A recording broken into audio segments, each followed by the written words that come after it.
네, 오늘 성령을 주신 목적이라는 제목으로 말씀을 나누도록 하겠습니다. 우리 기독교 신앙은 신비주의를 취하지 않습니다. 우리가 신비한 어떤 경험이나 아주 일상과는 다른 아주 희한한 그런 경험을 추구하는 것은 기독교의 건전한 모습이라고 할 수 없습니다. 그렇지만은 우리 신앙은 우리 하나님의 영이신 성령, 예수 믿는 자들에게 주어지는 이 성령이 관계되시기 때문에 우리의 신앙생활 속에는 신비한 부분 또는 신령한 부분들이 있을 수 있습니다. 네, 그것이 나타날 수 있습니다. 오늘 12장 1절에 보면 형제들아 신령한 것에 대하여 나는 너희가 알지 못하기를 원하지 아니하노니 그랬어요. 그러니까 신령한 것에 대해서 아는 것이 좋다, 필요하다 그런 말입니다. 네. 우리 신앙의 그 본체는 이 신령하거나 신비한 그 자체가 우리 신앙의 몸통은 아닙니다. 우리 신앙은 살아계시고 또 진실하시고 또 의로우시고 거룩하시고 자비로우신 하나님을 우리가 믿고 또 그 하나님과 가까이 하루하루 날마다 또 우리 평생에 그 하나님과 더불어 살아가는 삶을 살아가는 것이죠. 그래서 하나님을 닮은 그런 진실성과 의로움과 자비함 이러한 것을 가지고 우리 성도가 살 때 그것을 하나님을 기쁘시게 하고 또 우리의 삶에는 그것이 이 생과 내생의 축복이 됩니다. 그렇지만은 우리가 예수를 믿을 때 성령님이라고 하는 하나님의 영이 우리에게 오시고 이 성령과 더불어 살아가기 때문에 이 영적인 일들, 좀 신령한 일들이 일어납니다. 일어날 수 있습니다. 신비한 은사라고도 하고 어떤 신령한 경험이라고도 할 수가 있겠습니다. 그래서 바로 이 성령님에 대해서 오늘 어떤 분이시며 어떤 목적으로 우리에게 주어지는지 성경을 따라서 가르침을 한번 생각해보고 오늘 본문도 포함해서 살펴보려고 합니다. 성령에 대한 아주 중요한 주제를 공부하신다는 마음으로 잘 한번 마음에 정리를 해주시기 바랍니다. 또 우리 성령에 대해서 나는 성령에 대해서는 잘 모르겠다. 하나님 아버지 또는 예수님 내가 잘 아는데 성령에 대해서는 잘 모르겠다. 그게 뭔가 하는 좀 이러한 마음이 혹시 있더라도 그것을 뭐랄까 우리 신앙은 이 삼위일체 하나님, 우리 기독교 신앙은 아버지신 성부 하나님 또 그 아버지를 나타내시기 위해서 이 세상에 오시고 우리를 구원하시기 위해서 고난받으시고 또 부활하신 성자 하나님 그리고 또 성자 하나님이 우리에게 보내주시는 성령 하나님 이렇게 성부, 성자, 성령 삼위일체 하나님이 우리 기독교 신앙의 그 핵심에 있다고 하겠습니다. 그래서 이 성령 하나님에 대한 지식은 우리 하나님을 아는 지식에 있어서 중요한 부분을 차지하기 때문에 우리 신앙의 큰 그림을 우리가 그리고 하나님을 이해하기 위해서 한번 낯설더라도 마음을 열어서 잘 들어주시기를 바랍니다. 먼저 우리가 알아야 될 것은요, 성령님은 바로 예수님이 우리에게 보내주신다는 사실입니다.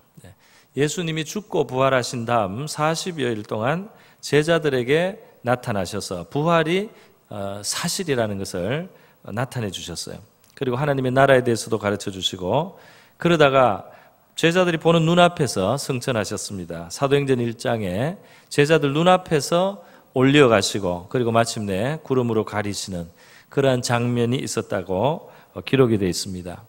지난 2월에 성지순례를 제가 갔을 때 그 예수님이 성천하신 언덕이 있어요.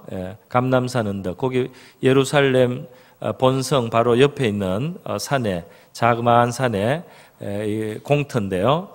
거기에 성천하신 그 자리로 알려진 곳에 가서 우리 성지순례 우리 하루 같이 간 우리 성도들과 함께 우리가 무릎을 꿇고 한번 기도를 했었습니다.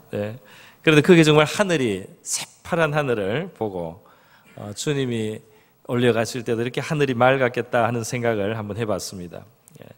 그 예수님이 성천하신 다음에 멀리 떠나가셔서 구만리 장천으로 떠나가신 것으로 끝난 것이 아니고 바로 예수께서 하늘 세계로 들어가신 다음 거기서부터 때를 맞춰서 이제 성령을 보내주시게 되는 것입니다. 그래서 성령이 임함으로 교회는 정말 교회가 되었어요. 예수님의 제자들은 진짜 제자들이 될 수가 있었습니다. 사도행전 2장에 보면 이 120명 정도의 예수님의 제자들이 마가의 다락방이라고 하는 곳에 모여서 기도하시면서 예수님이 성령을 기다리라고 하셨기 때문에 성령을 기다리면서 기도하고 있었어요. 그런데 오순절 그 절기를 맞춰서 예수께서 보내신 성령이 그 자리에 임하게 되었습니다. 그래서 급하고 강한 바람 소리 같은 것이 그들의 다락방에 들리고, 그리고 성령의 큰 그 임재가 있었어요. 그들이 하나님의 영의 감동을 받고, 그래서 이 마음속에 큰 확신을 가지고 하나님의 큰 일을 말하게 되었습니다. 그런데 그 확신을 말할 때 하나님께서 더 참 놀랍게도 그들에게 외국어로 갑자기 그들이 평소에 알지 않던 그 외국어로, 그것도 아주 각종 그 당시 지중해 연안에 흩어져 살던 유대인들, 여러 지역에 살던 유대인들이 그 절기를 맞아서 예루살렘에 순례를 왔는데 그 사람들이 듣기에 저 북부 아프리카나 저 그리스 쪽이나 저 소아시아 쪽이나 여러 지역의 언어들이 그 각 사람이 각각 다른 언어로 하나님의 큰 일을 크게 선포하는 소리를 듣고 깜짝 놀랐습니다. 이 유대인들이, 여기 갈릴리 사람들이 이렇게 우리가 나서 자랐던 그 외국의 그 언어로, 그 방언으로 이렇게 말하는 것을 보고 놀란다는 그런 내용이 사도행전에 기록이 되어 있죠. 그런데 바로 그때 이 베드로를 통해서 하나님께서는 진리의 말씀으로 이 성령이 어떤 것인지를 설명해 주셨어요. 사도행전 2장 38절에 베드로가 말합니다. 너희가 회개하여 각각 예수 그리스도의 이름으로 세례를 받고 죄 사함을 받으라. 그리하면 성령의 선물을 받으리니 그랬어요. 할렐루야. 그리고 예수 믿는 것은 이 성령을 받는 것까지, 그것까지 포함이 된단 말이죠. 우리가 하나님 앞에 나와서 우리가 죄인인 것을 알고 회개하고 이제 예수를 구세주로 영접하겠다고 세례를 받고, 그러고 거기서 끝이 아니고 그러면 성령의 선물을 받으리니 했어요. 이 약속은 하나님이 주신 약속이라는 겁니다. 여러분, 세례 요한은 예수님이 등장하시기 전에 바로 선구자로, 예수님의 선구자로 나타나서 그 장차 오실 분을 미리 예고하고 또 그분을 맞이하기 위해서 사람들이 일단 자신이 하나님 앞에 잘못한 죄를 인정하고 회개하고 또 회개표로 세례도 받도록 그런 일을 했습니다. 그런데 세례 요한이 예수님에 대해서 미리 예고해 줄 때에 어떻게 예고했느냐? 마태복음 3장 11절 12절에 나옵니다. 나는 너희로 회개하게 하기 위해서 물로 세례를 베풀거니와 내 뒤에 오시는 이는, 예수님을 말하는 겁니다. 나보다 능력이 많으시니 나는 그의 신을 들기도 감당치 못하겠노라. 세례요한은 위대한 선지자지만 그 인간이 낳은, 여자가 낳은 사람 중에 최고라고 칭찬을 했습니다. 하나님께서, 예수님께서. 그런데 그 세례요한이 볼 때 내 뒤에 오시는 그 예수님의 존귀함은 내가 그의 신을 들 수도 없는, 내가 그의 종노릇 하는 것도 과분한, 그러한 존귀하신 분이다라고 증거했습니다. 그러면서 그는 성령과 불로 너에게 세례를 베푸실 것이요 그랬어요. 그러니까 그분이 오시면 성령의 세례를 너희에게 주시게 된다는 거예요. 12절에 이어서는 손에 그분이 키를 들고 타작마당에 알곡을 모으고 쭉정이는 불에 태운다. 그분이 심판하시는 심판장으로 나중에 오신다 하는 말까지 했습니다. 이게 예수님에 대한 증거였어요. 그러니까 예수님은 성령을 주시는 분으로 오시기 전부터 예고가 되었다는 것입니다. 다시 베드로의 그 증거로 우리가 돌아가 봅니다. 이 성령이 어떻게 오시게 됐느냐? 사도행전 2장 32절 33절에 이렇게 이제 증거하고 있습니다. 이 예수를 하나님이 살리신지라. 이제 예수님의 부활을 말하는 거예요.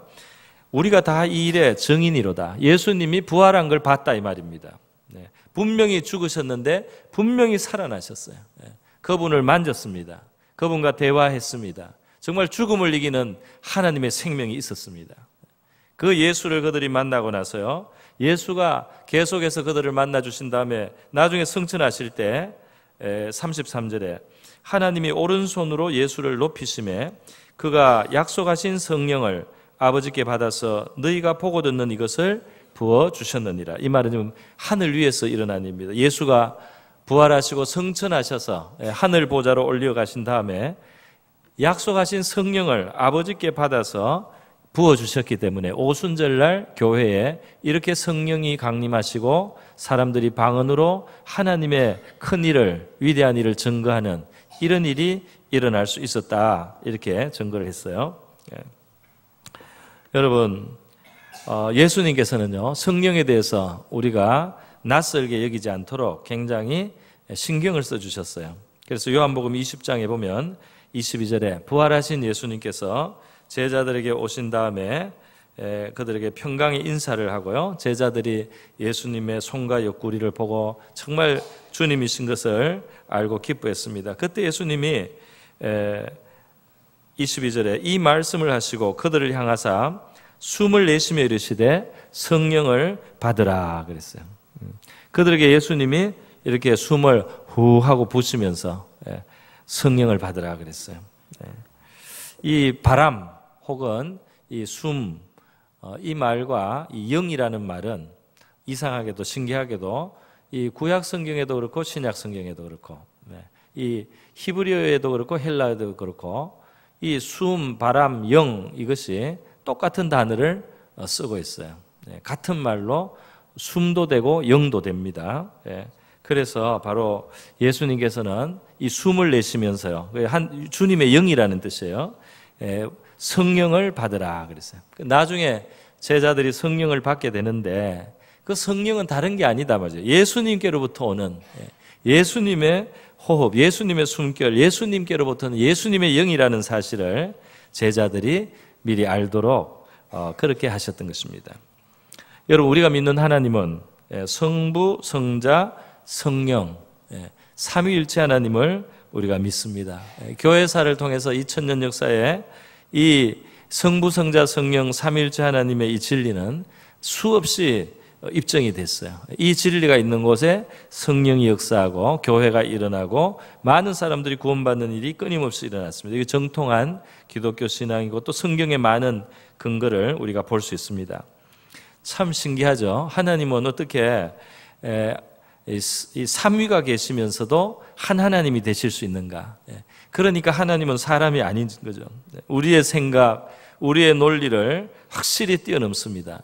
그는 영원하신 우리 영혼의 아버지 성부의 위가 계시고, 그리고 그 아버지를 우리에게 나타내시기 위해서 인간이 되셔서 오시고, 그리고 고난을 당하시고 죽기까지 하시고 또 부활하시면서 그 하나님 아버지의 사랑과 은혜를 우리에게 다 보여줬던 성자 하나님이 계시고, 또 그 성자 하나님께서 성천하신 이후에 이 땅에 그의 제자들에게 오게 하셔서 우리의 마음에 찾아오시고 우리와 함께 거하시고 우리에게 감동을 주시고 우리에게 가르침을 주시고 우리를 위로하시는 이 성령 하나님, 이 성부, 성자, 성령 삼위일체 하나님이 우리 성경이 말하는 하나님이요, 우리 기독교가 진리가 드러내는 하나님이세요. 우리가 이 하나님을 믿는 것입니다. 요한복음 1장 18절에는 하나님 아버지와 성자의 관계를 먼저 분명히 말했어요. 본래 하나님을 본 사람은 없지만 아버지 품속에 있는 독생하신 하나님, 성자 하나님, 예수님을 말합니다.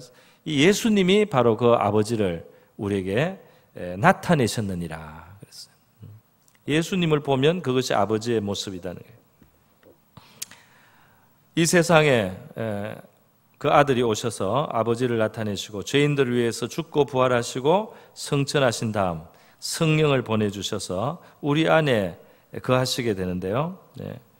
이것이 무슨 말입니까? 바로 부활하여 하늘에 오르신 예수님과 우리는 성령이 오심으로써, 성령이 오셔서 우리 안에 거하심으로써 부활하신 예수님과 우리는 직접 연결이 된다 이 말입니다. 할렐루야. 네. 성령을 모신 신자는 내 안에 그리스도가 계시다고 고백할 수가 있는 거예요. 네. 그래서 갈라디아서 2장 20절에 사도 바울의 고백입니다. 내가 그리스도와 함께 죽었다. 내가 이제는 사는 것이 아니요 오직 내 안에 그리스도께서 사시는 것이라. 예수가 내 안에 산다 이렇게 말하는 거예요. 왜냐하면 그의 영 성령이 나에게 오셨기 때문입니다. 이 진리는 상당히 중요해요. 왜냐하면 에베소서 3장 17절에 가면 우리가 성령을 받은 성도는 성령을 모시고 있다는 것을 요만큼이라도 증거를 가지고 확신하는 성도들은 그것을 늘 믿어야 됩니다. 그리스도가 나와 함께 계심을 늘 믿어야 돼요. 그걸 늘 신앙으로 고백해야 됩니다. 그래서 믿음으로 말미암아 그리스도께서 너희 마음에 계시게 하옵시고라는 이 기도가 있어요. 뭐냐면 늘 믿음으로 주님이 나와 함께 계심을 늘 우리가 시인할 때 주님이 정말 우리와 함께 계심이 우리에게 체험되게 됩니다. 할렐루야. 그 마음에 정말 늘 주님을 인정할 때 그 오신 주님을 우리가 체험하게 된다 이 말이에요.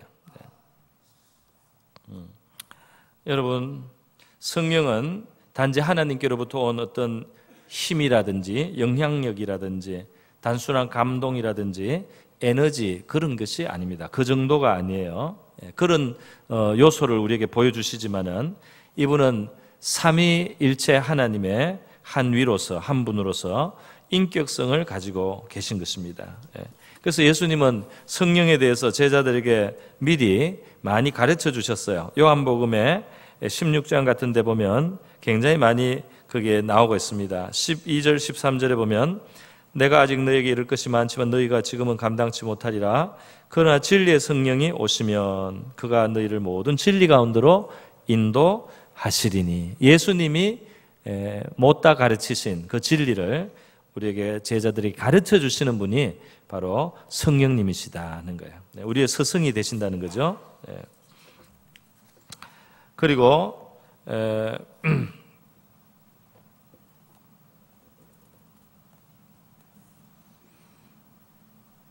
그래서 신자는 이 성령님을 하나님으로 그렇게 모시고 하늘에 계신 그리스도와 이제 이어져서 연결이 된 바로 삶을 사는 것입니다. 여러분, 우리 예수님 믿는 것은 우리 영혼의 영원한 아버지, 성부 하나님 아버지를 우리가 아는 것입니다. 그죠? 그 아버지의 용서를 우리가 아는 거예요. 아버지시니까 우리를 용서해 주시는 거예요. 그리고 그가 보내신 성자 하나님 예수 그리스도가 우리를 위해서 그 피를 흘리고 고난을 받으시면서 그 대가를 치르시고 저주를 받으심으로써 우리가 마셔야 되는 저주의 잔을 대신 마셔서 우리가 생명에 참여할 수 있고 구원에 참여할 수 있고 하나님의 나라에 참여할 수 있고 하나님의 자녀가 될 수 있는 그 길을 열으셨다는 것을 우리가 받아들이는 것입니다. 믿는 것이죠. 그리고 바로 그 성자 예수님, 성자 하나님께서 하늘에 올리셔서 보내주신 성령님을 내 마음에 내 영혼 속으로 우리가 모셔드리는 겁니다. 여러분, 이 성령을 받는다는 것은 중요한 의미가 있어요. 그것은 뭐냐면 이 구원은, 하나님의 구원은 우리 스스로의 혼자서의 수양으로 하는 것이 아니다는 거예요. 우리 자신의 어떤 공적이나 노력 같은 것으로 하여튼 내 자신의 힘만으로 이루어지는 것이 아니라 하나님의 영이 우리에게 오셔서 우리와 함께 하시면서 그의 도움을 받고 그의 감화를 받고 그분에 의해서 이끌리면서 우리가 구원을 이루어 가면서 받는 구원이 바로 우리가 말하는 성경의 구원인 것입니다. 디모데전서 3장 5절은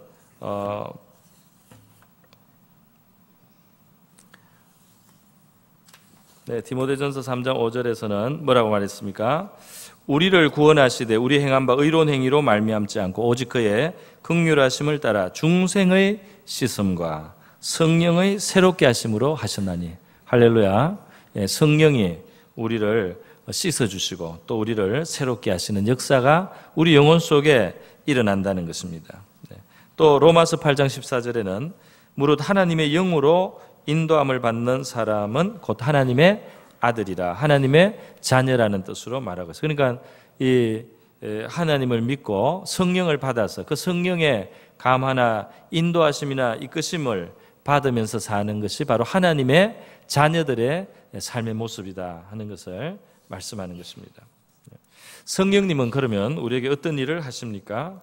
성령님이 하시는 일을 몇 가지 중요한 것을 두 가지 말씀을 드려보겠습니다. 여러분, 성령님을 모시면은 뭐가 다르냐 하면 이 신앙이 말이죠. 이 믿음이 확실해집니다. 할렐루야. 그러니까 이 성령을 모시고 성령의 나타남을 우리가 경험하기 전에 긴가민가할 수가 있어요. 믿는다고는 하는데 긴가민가한 거예요. 또 어떤 사람은 그냥 여러 가지 종교 중에 내가 하나 그냥 선택했을 뿐이라고 생각하기도 해요. 그냥 기독교 가치관, 세계관을 내가 받아들였다 이렇게 생각이 돼요. 그러나 성령을 모시고 성령에 의해서 우리가 변화를 받기 시작하면은 이 신앙이 어떻게 확실한 진리인지를 확신을 갖게 됩니다. 그 성령이 그 확신을 우리에게 주는 거예요. 그리고 우리에게 진리를 점점 더 가르쳐 주세요. 진리로 점점 더 인도해 주세요. 성령이 신자를 모든 진리 가운데로 인도하신단 말이에요.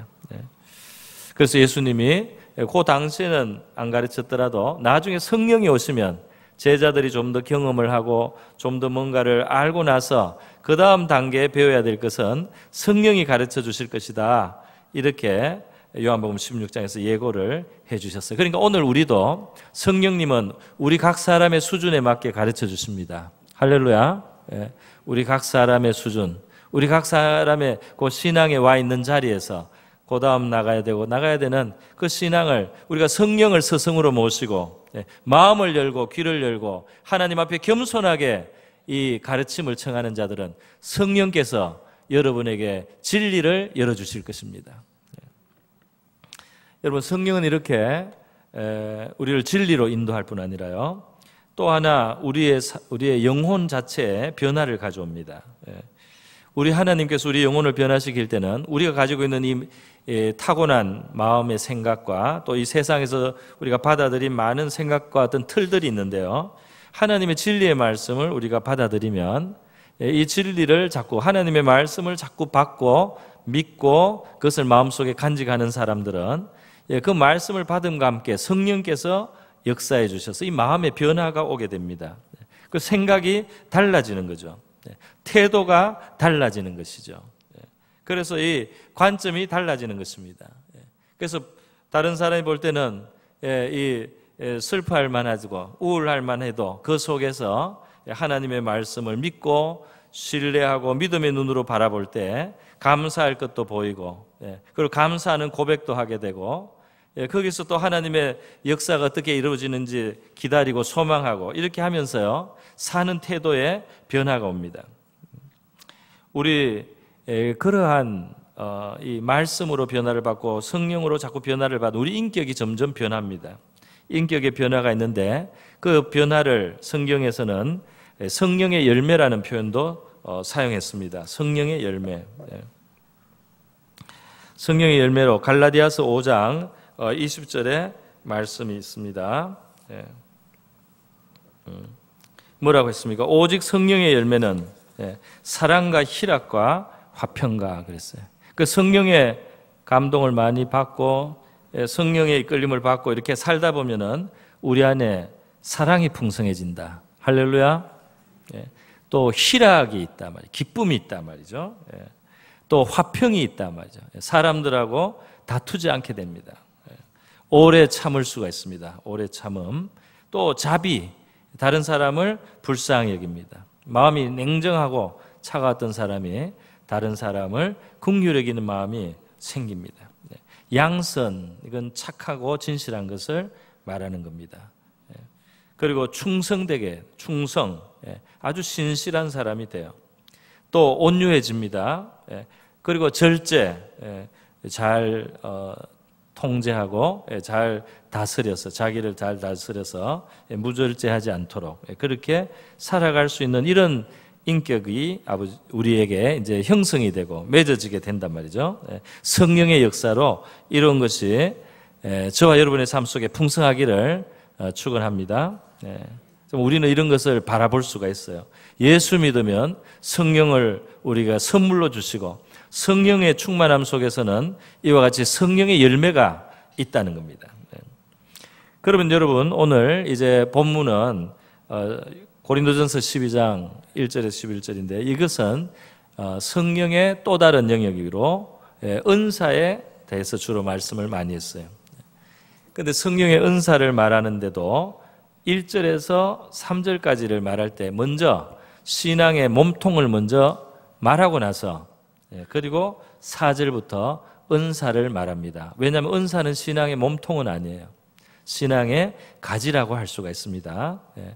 나무에서 몸통이 더 중요하고 그 다음 가지인데 또 가지도 있는 게 좋죠. 이왕이면 가지가 없는 것보다 가지가 없어도 나무가 쓸모가 있지만은 가지가 있음으로써도 나무답게 되지 않아요?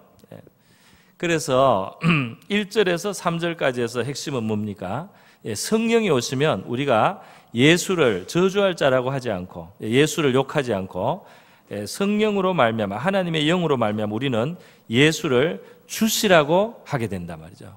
그 영이 아니고는 예수를 주님이라고 진실되게 고백할 수가 없다는 것입니다. 그래서 우리가 예수님을 진실로 주님이라고 고백하는 믿음을 갖게 되고 또 예수님을 주님이라고 부르면서 그 주님이라고 부르는 그 고백에 맞게 주님을 섬기게 될 때 이것이 성령의 아주 메인 아주 중요 역사입니다. 할렐루야.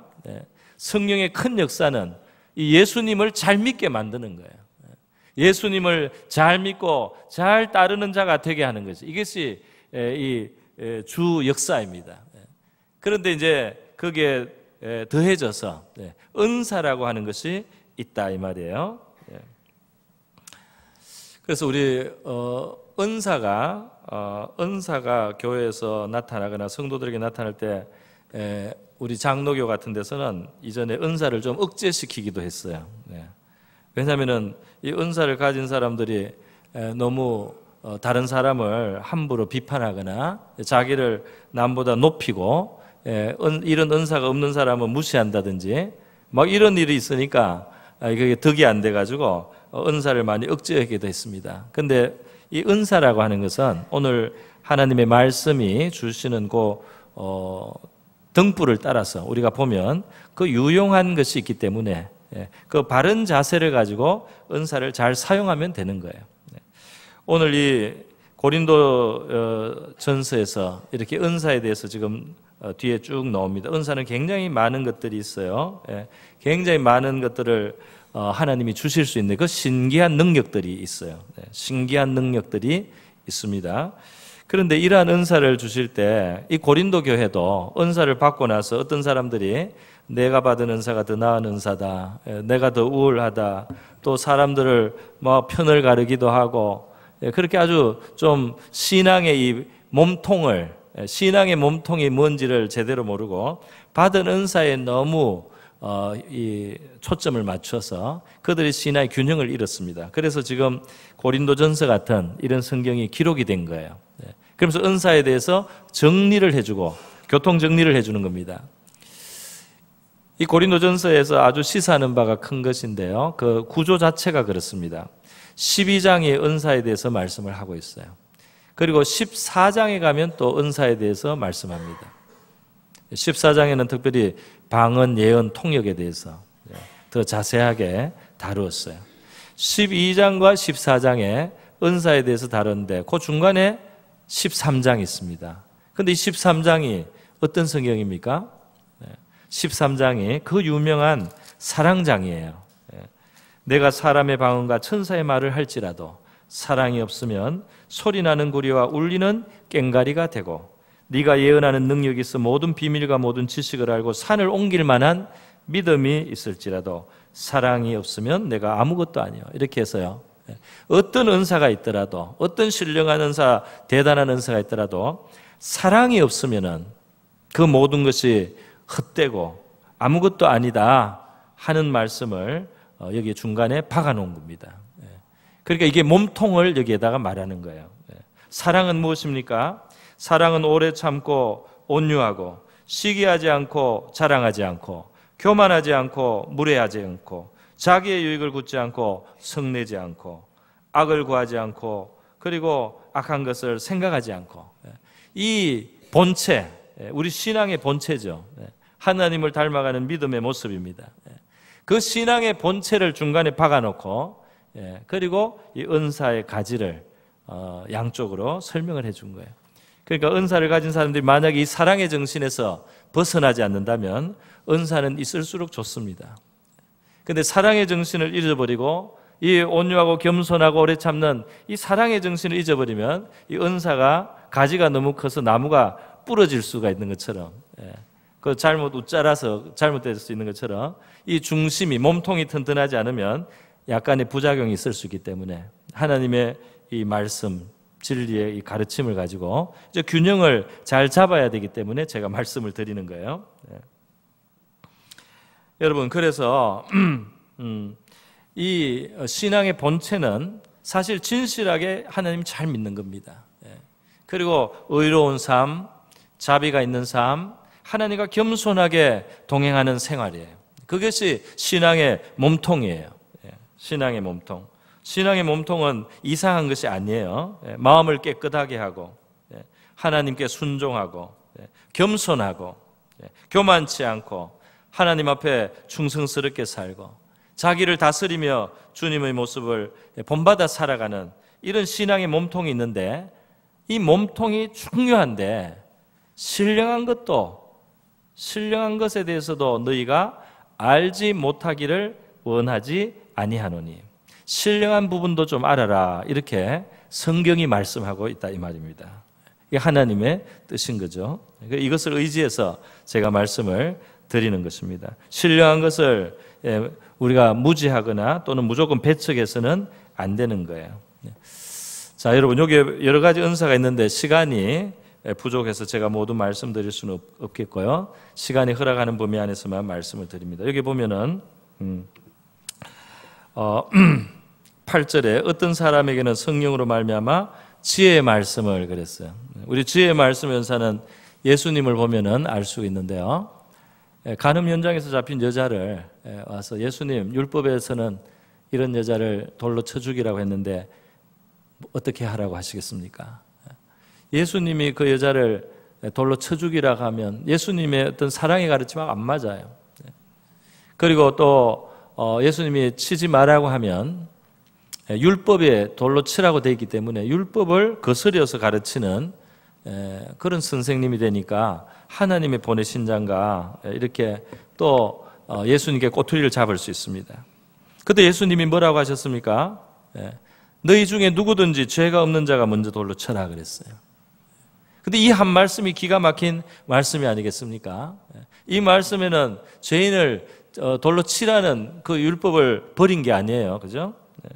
그러나 이렇게 말씀하시니까 각 사람은 그 예수님을 올무에 넣으려고 했던 자기들의 그런 비열한 동기뿐만 아니라 그 자기들의 죄를 기억하게 되고 그 여자를 돌로 치지 못합니다.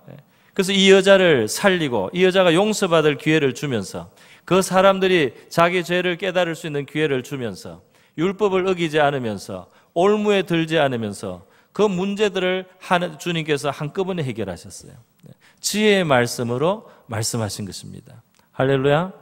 이런 지혜의 말이 있으면 얼마나 좋겠어요. 얼마나 덕을 세우겠어요. 그죠? 예. 또 예수님께 나와서 이 동전을 내밀면서 말이죠.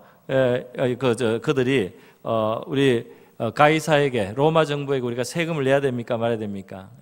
예수님이 세금을 내라고 하면 그 점령한 나라를 인정하고 위하는 말처럼 들려서 예수님이 저 민족에 대해서 좀 배반자같이 보이기도 하고, 그런데 예수님이 또 세금을 내지 말라고 하면 그걸 로마 당국에 고발하면 예수님이 곤란하게 되는 또 올무를 가지고 있지 않습니까?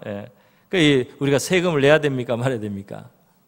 이렇게 물으니까 예수님께서 동전을 내라 그랬죠. 그 동전을 내니까 로마 돈이에요. 로마 돈. 거기에 로마 황제 얼굴이 있어요. 그러니까 예수님께서 가이사의 것은 가이사에게, 로마 황제의 것은 로마 황제에게, 그리고 하나님의 것은 하나님께 바쳐라. 이 말에 누가 책을 잡을 수 있겠습니까?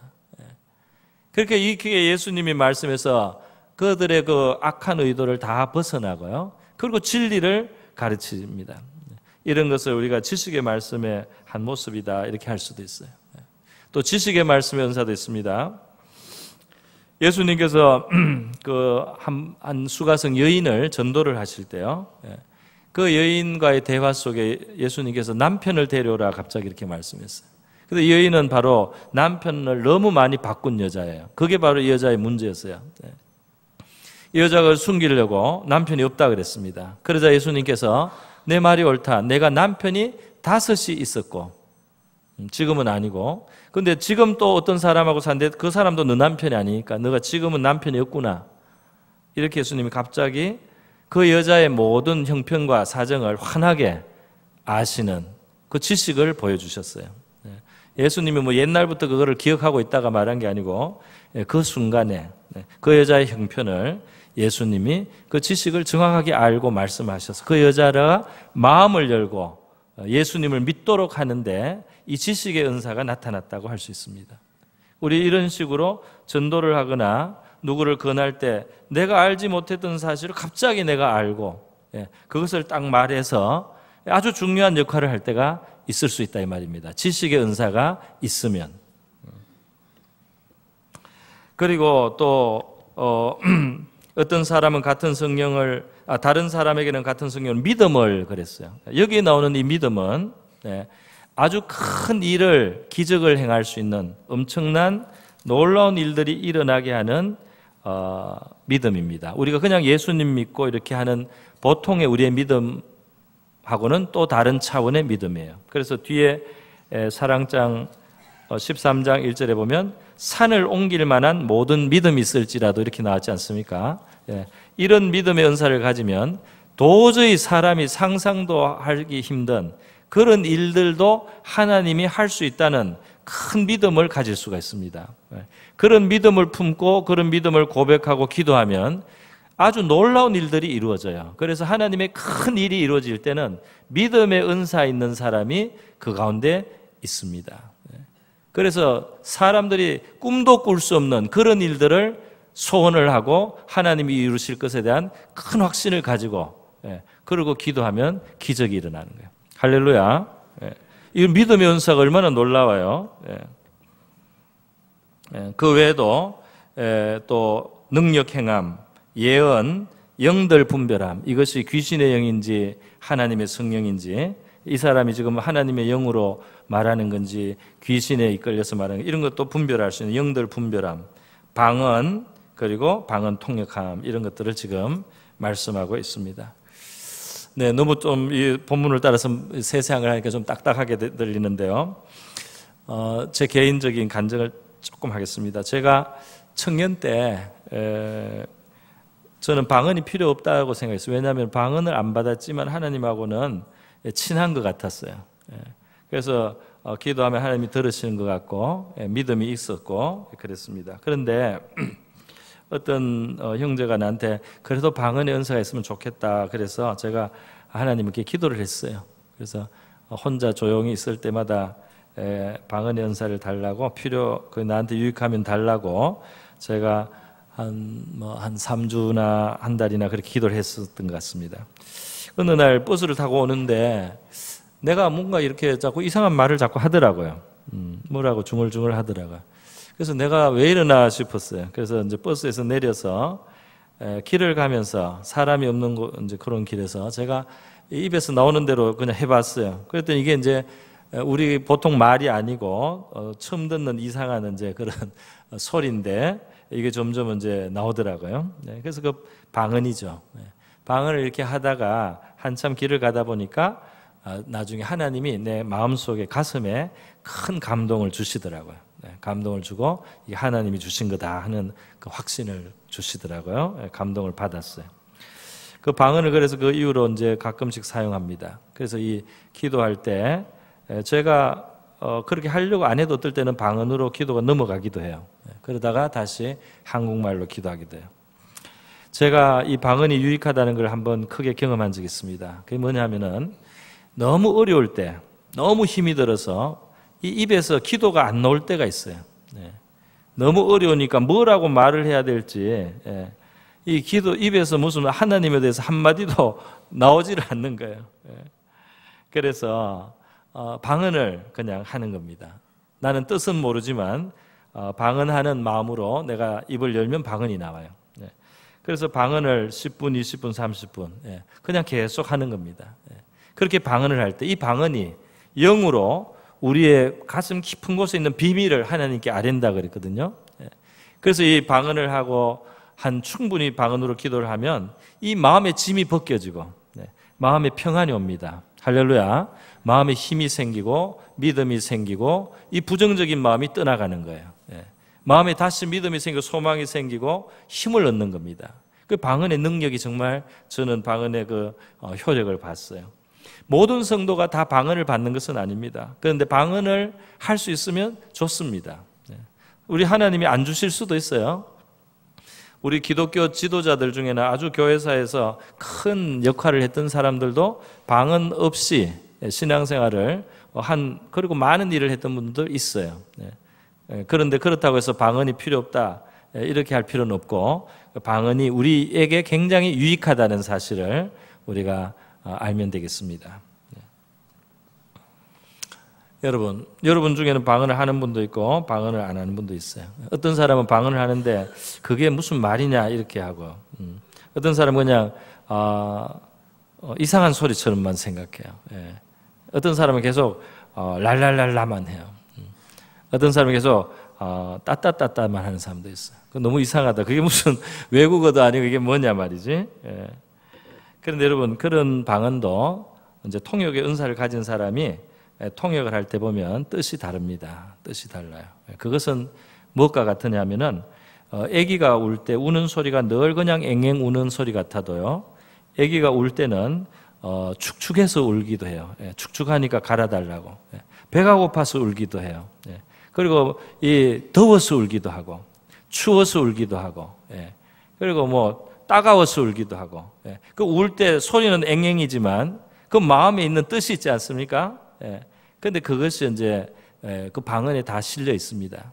그래서 방언의 소리는 간단해도 그 방언 속에는 여러 가지 깊은 뜻이 있는 경우가 있기 때문에 방언을 받은 사람들은 그걸 사용하면 됩니다. 그러면 영혼 속에 있는 짐이 벗겨져요. 방언은 물론 신기한 방언도 있어요. 외국어를 직접 하기도 합니다. 바로 사도행전 2장에 나올 때 처음 성령이 임할 때 그들은 그 당시 아는 외국어로 바로 그 외국에서 온 유대인들이 알아들을 수 있는 외국어로 하나님 말을 했어요. 이런 일은 아주 드물게 현대도 일어납니다. 아주 특별한 상황에서 선교지에서 갑자기 그 말이 표현이 되는 거예요. 그런 일들이 있다고 합니다. 또 기도할 때 하나님이 그냥 다른 말을 줘서 기도하게 하는 겁니다. 우리 한국 선교사님 중에 아프리카에서 선교하다가 그 흑인들한테 기도의 시간에 기도를 하는데 어디서 많이 듣던 소리가 들리는 거예요. 그게 뭔 소린가 했더니 경상도 사투리. 경상도 사투리인데 보니까 흑인이 말이죠. 하나님한테 경상도 사투리로 막 기도를 하고 있는 거예요. 그 우리가 하는 방언 중에는 다른 나라 어떤 작은 부족의 말도 있을 수 있고요. 지금부터 500년 전에 없어진 말로도 할 수 있고요. 여러 가지 말, 심지어는 천사들의 말도 있습니다. 그래서 무슨 소리인지 우리는 모르지만 중요한 것은 우리의 속에 가장 있는 깊은 것을 하나님 앞에 토로하는 거기 때문에 그것이 우리에게 많은 유익을 준다는 것입니다. 그러니까 하나도 소중하지 않은 하나님의 선물은 없다 이 말이에요. 그러니까 방언 말하기를 금하지 말라는 성경의 말씀이 있습니다. 고린도전서 14장 39절에 보면은 형제들아 예언하기를 삼하고 방언 말하기를 금하지 말라 그랬어요. 그래서 우리가 방언이 뭐 어떤 사람은 신학적으로 방언을 이제 끝났다라고 주장하는 아주 회개한 소리도요. 성경하고 끝나게 자기 이론을 펼치면 안 됩니다. 성경의 방언을 금하지 말라 그랬어요. 또 고린도전서 14장 1절에도 가면 사랑을 추구하며 신령한 것을 사모하되 특별히 예언을 하려고 하라 이런 말씀이 있어요. 그러니까 우리가 사랑이 중요한 줄 알고 신령한 것도 사모하라. 이것이 성경적인 말씀이에요. 할렐루야. 그러니까 사랑의 정신으로 내가 신앙생활하고 사랑의 정신으로 섬겨야 되겠다. 이렇게 하면서 하나님 신령한 은사도 주셔서 더 효과적으로 더 능력 있게 섬기게 해주세요. 이렇게 기도하면 하나님께 합당한 기도인 줄로 믿습니다. 데살로니가전서 5장 20절에 예언을 멸시치 말라는 말씀도 있습니다. 그러나 영적인 것이 나타났을 때 우리는 무조건 그거를 받아들이고 무조건 그게 따라야 되는 건 아니에요. 왜냐하면 가끔 성령의 감동이 아닌 것도 있기 때문에 그래서 예를 들면 예언을 할 때도 분별하라 그랬어요. 다른 사람이 분별을 하라. 모든 영을 무조건 믿지는 마라 이렇게 성경은 말했습니다. 그래서 성령의 은사 같은 것이 나타나면 우리가 약간 판단을 보류하고 금방 이렇다 저렇다 말하지 말고 그것이 어떻게 되는지를 살펴보고 이렇게 유의하면 되는 것입니다. 그것이 좋은 열매를 맺으면 하나님께로부터 오는 것이 되는 것이고요. 그것이 잘못된 방향으로 나가면 그것은 잘못된 것이다 우리가 알 수가 있습니다. 제일 중요한 말씀은 고린도전서 14장 39절과 40절에 있는 말씀이에요. 뭐라고 했느냐면 그런즉 내 형제들아 예언하기를 사모하며 방언 말하기를 금하지 말라. 모든 것을 어떻게 해요? 적당하게 하고 또 어떻게 해요? 질서대로 하라. 이것이 이제 키가 되겠습니다. 그러니까 누가 예언의 은사를 받습니다. 예언의 은사를 받으면 하나님을 대변하죠, 사실. 대변합니다. 그러면 어떤 경우에 아주 도움이 될 때가 있어요. 내가 아주 어려운데 그 예언의 은사를 가진 사람이 나한테 와서 하나님이 너의 모든 어려움을 알고 계신다고 그래. 하나님께서 당신을 꼭 도와주신다고 합니다. 걱정하지 말고 기도만 하세요. 이렇게 예언으로 하나님의 말씀 전해줄 수가 있어요. 내 딸아 염려하지 마라. 내가 너와 함께 하노라. 너의 모든 고민을 내가 알고 그 문제가 해결된다. 이렇게 예언을 들으면 큰 힘을 얻겠죠.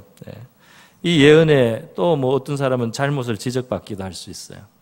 그런데 이런 예언의 은사가 있으면 문제가 있어요. 무슨 문제가 있느냐면 사람들이 자기는 하나님 앞에 기도도 안 하고 성경도 안 읽고 예언의 은사 있는 사람을 자꾸 찾아가요. 날마다. 나한테 좀 예언을 해보라고. 하나님이 뭐라고 하는지. 이러면은 적당한 것이 아닙니다. 그죠? 몇 년에 한 번 들어도 돼요. 그리고 예언에서 나오는 말씀은 대부분 성경에 있는 말씀이에요. 하나님 말씀은 늘 비슷합니다, 사실. 내가 너와 함께 하노라 이 말씀 제일 많이 하세요. 왜 그러냐면 안 믿기 때문에. 좀 어려우면 하나님 같이 계시다가 안 믿는 너무. 그래서 내가 너와 함께 하노라 이 말씀을 제일 많이 하십니다. 그 다음에 나를 믿어라, 신뢰하라 이 말씀도 많이 해요. 염려를 맡겨라, 기도하라 이 말씀을 제일 많이 합니다. 오늘 제 이 말씀 들으면 여러분이 예언의 한 90%는 들으신 겁니다.